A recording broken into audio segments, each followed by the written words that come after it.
शुभ संध्या।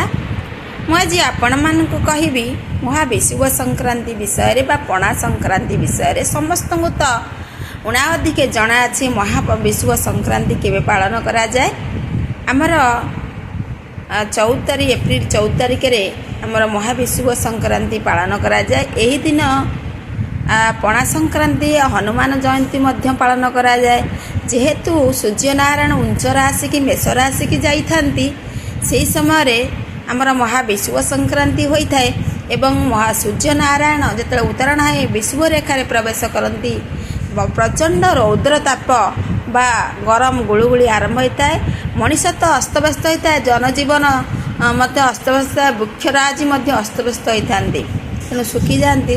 से सकाशे आमर ये ठेकी बसार परंपरा आमर केउं कालरू आसी अछि। एही समय भगवान जगन्नाथ पाखरे चंदन लागी यात्रा मध्य एही मासरे बैशाख मासरे आरंभ होता है।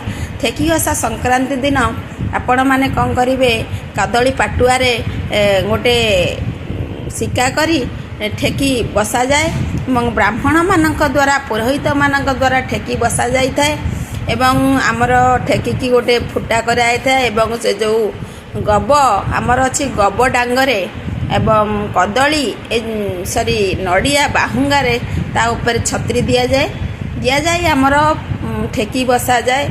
विशेषतः जितेबले सूर्यनारायण मेष राशि रे प्रवेश करती यही समय प्रचंड रौद्रताप जो पणार प्रस्तुतिर नियम रही। जेहेतु आमर मतलब आयुर्वेदिक शास्त्र रे यही समय पणा गुड़िक हजम होता है। तेणु आम जर छतुआ करिथाउ, विभिन्न प्रकार शस्य देई आम छतुआ करिथाउ एवं विशेषतः छतुआ प्रस्तुति रे आम ताधरे कदली गुड़ नड़िया सबू देई करिथाउ। समस्ते छतुआ खाइबार परंपरा अच्छी एवं बाहर ए दिन जलदानर परंपरा अच्छी एवं एही दिन दान पुण्य करिबार परंपरा अच्छी एवं एही दिन हनुमान भगवान को मध्य पूजा करिबार स्वतंत्र विधि रही। एवं एही दिन बाहर जदि आमे किछि जलदान करूँ, किछि गोटे जगार रखिदेउ, जल रखिदेउ, बाहर पशु पक्षी खाई थांती आमर मध्य पुण्य होता है। तेणु आपण माने पणा संक्रांति को किपरि उपभोग कले मध्य कमेंट बॉक्स रे जणाइबे। पणा संक्रांति समस्त पालन करंतु। जेहेतु आमर एटा ओडिया नूतन वर्ष तेणु आमे तो इंग्राजी नूतन वर्ष पालन करिथाउ, हेले सेटा आमर प्रकृत नूतन वर्ष होई न थाए।